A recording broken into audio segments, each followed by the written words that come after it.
May 1915. Thousands feasted beneath crystal and gold on the Lusitania.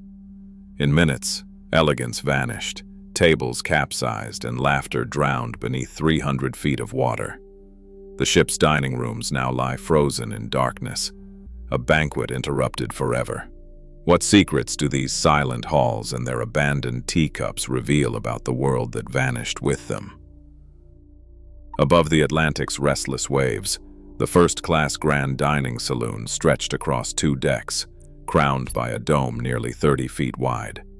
Frescoes soared overhead in the style of François Boucher, their painted clouds and cherubs glinting in the golden light of chandeliers. White and gilt mahogany panels, carved with Corinthian columns, lined the walls, turning the room into a floating palace.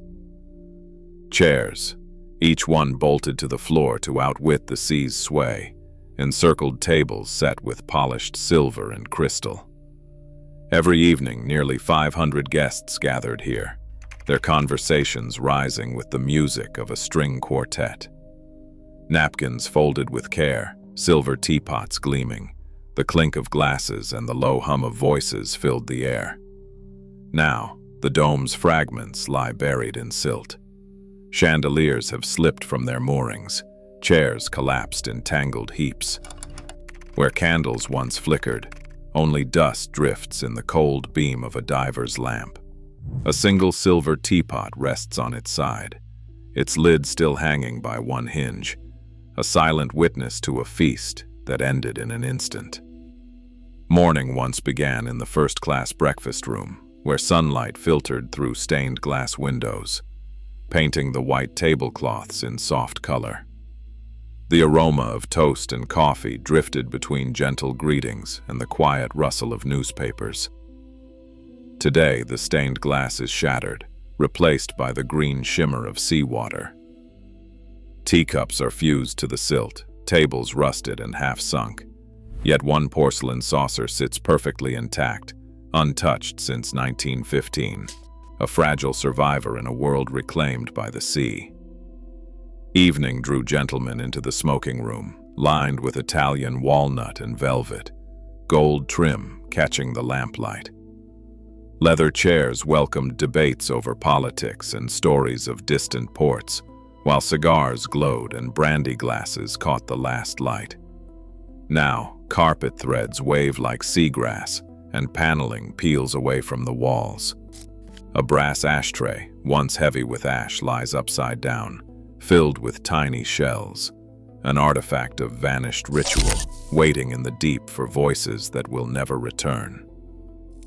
Beneath the domes and chandeliers, another world of mealtime unfolded, one shaped not by opulence but by dignity and togetherness. In the second-class dining hall, rows of tables stretched across a single bright room, each one set with polished mahogany chairs and white linen. The space was designed to echo the comfort of a fine hotel, its decorative dome and painted columns offering a sense of occasion to families, students and clerks traveling between continents. Here, as many as 460 passengers gathered for meals, their conversations weaving together in a chorus of accents and hopes. Laughter from children drifted between courses, and simple food, roast beef, pudding, fresh bread, became a daily ritual, a moment to pause and feel at home in the middle of the Atlantic. At the far end of the ship, the third-class mess room offered a more modest but no less meaningful experience. Wooden benches lined long pine tables where immigrants and workers, many bound for new lives in America, shared stories and dreams over bowls of stew and thick slices of bread. A small piano stood in the corner, sometimes coaxing a tune that rose above the hum of voices.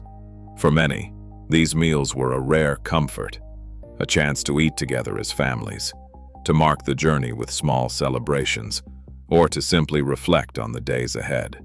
The passage of time has left these rooms transformed. The second-class ceiling has collapsed, forming underwater canopies where bioluminescent creatures drift like forgotten chandeliers. Silence presses in on every empty chair. In the third-class mess, benches have rotted into ghostly outlines, and plates have dissolved into faint shapes in the sediment. Yet among the debris, a child's fork, bent but still shining, rests beneath a diver's light. Nearby, a dented tin cup sits upright, as if waiting to be filled again. These small artifacts speak of lives interrupted, of everyday moments now sealed beneath the sea, and of the universal hope carried by those who once shared these tables. Below the grandeur of the dining rooms, a hidden world kept the Lusitania's feasts in motion. In the pantries, stewards moved in precise, practiced steps, hands steady as they counted out silver, checked the alignment of plates, and whispered last-minute instructions before the lunch rush.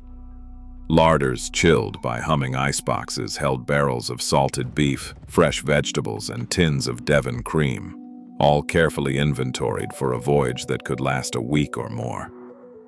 The cold rooms, powered by steam-driven compressors, made it possible to serve thousands of meals at sea. Every drawer, shelf, and spice jar had its place, and every meal began with the quiet choreography of unseen hands. The galley kitchen was a world apart, alive with heat and noise. Chefs barked orders over the clang of pots and the hiss of steam. Flames danced beneath copper pans as assistants rushed from larder to stove, balancing trays stacked with ingredients. The rhythm never faltered, until it did. Just after midday, tables had been set for the next meal. Menus for the day, printed and ready, listed courses from consommé to fruit tart.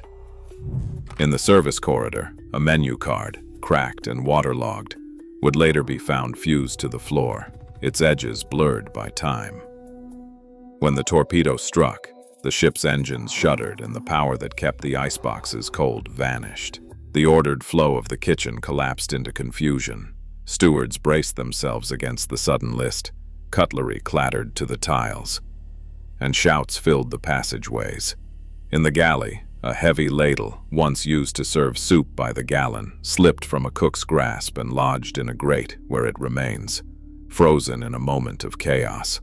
In the larder, a glass jar, its label still faintly visible beneath a layer of algae, survived the sinking and the century that followed, sealed against the sea.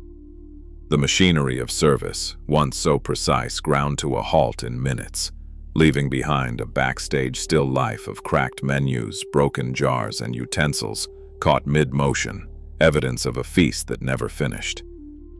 In the heart of the Lusitania, the crew's dining room offered a brief pause from duty, a space where laughter and fatigue mingled over simple meals. The men who kept the great ship running gathered at long tables, eating in shifts, their camaraderie forged by the rhythm of endless work and Atlantic crossings.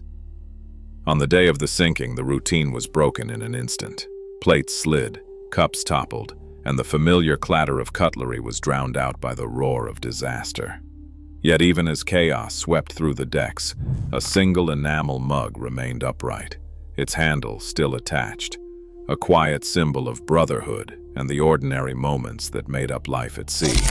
Beyond the dining room, the arteries of the ship stretched outward, service corridors that once pulsed with movement.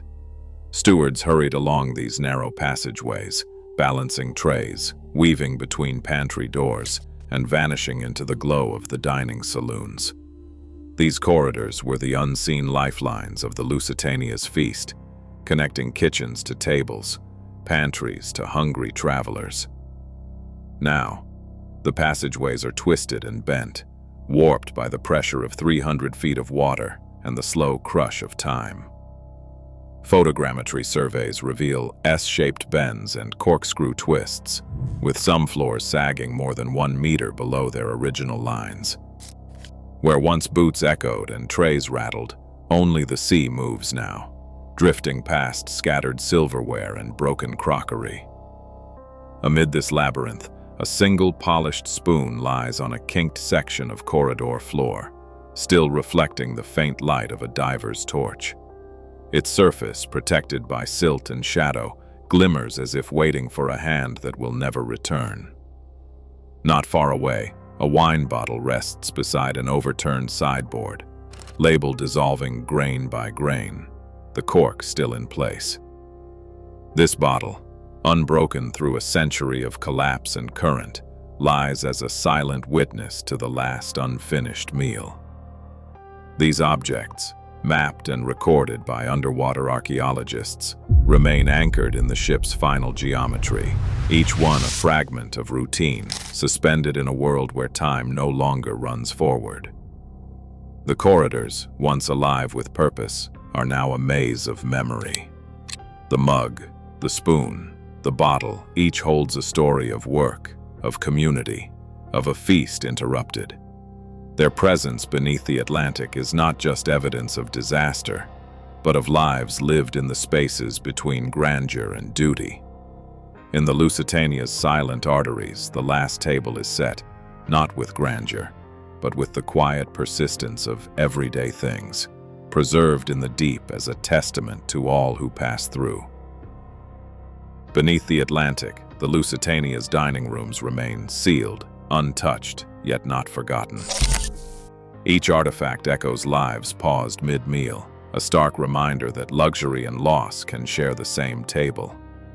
Even now, the ocean preserves what we choose to remember, and what we risk letting slip away.